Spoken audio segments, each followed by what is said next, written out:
Ginger Conlon, Editorial Director of One-to-One Media, and I'm here at the Allegiance Engage event.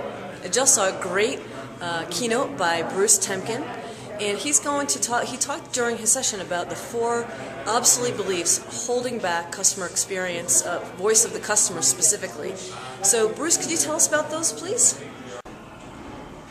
The 4 obsolete beliefs are important to understand because I believe that they come from traditional market research beliefs.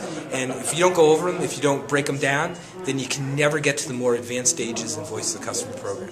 The first belief is that data and insights provide value. Listen, they don't. No one gets value from data and insights. What people get value from is taking actions in the business based on insights. So rather than focus on trying to get data, trying to get feedback, trying to get insights, we really need to focus on how do we take customer insightful actions across the business. Another obsolete belief is that unstructured data is difficult to analyze. The reason why that's important is that we've historically relied on multiple choice questions, survey questions, 0 to 10, 1 to 5, 1 to 7.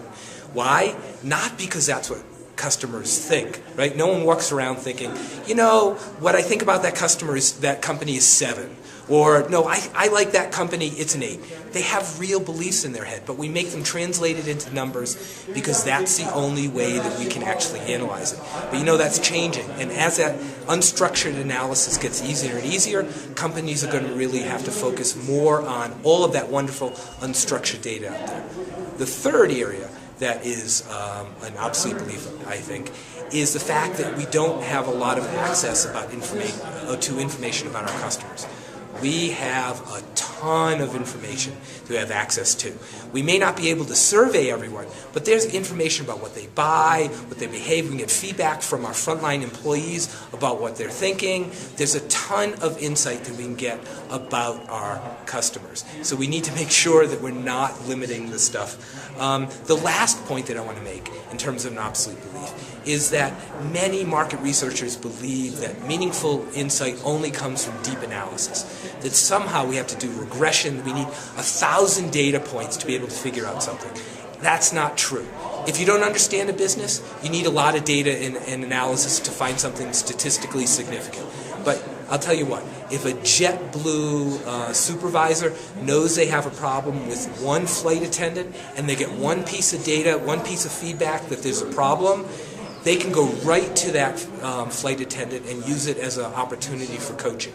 One piece of data. Is it statistically significant? No. Would a market researcher find that as interesting data? No. Is it valuable in the right hands at the right time? Absolutely.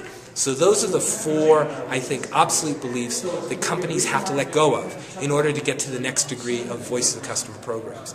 And quite frankly, I think that companies are getting there. You know, one of the true beliefs, and one of the things that I see a lot of, is that companies are becoming much more disciplined in their overall approach to customer experience. And quite frankly, that's why we created the Customer Experience Professionals Association.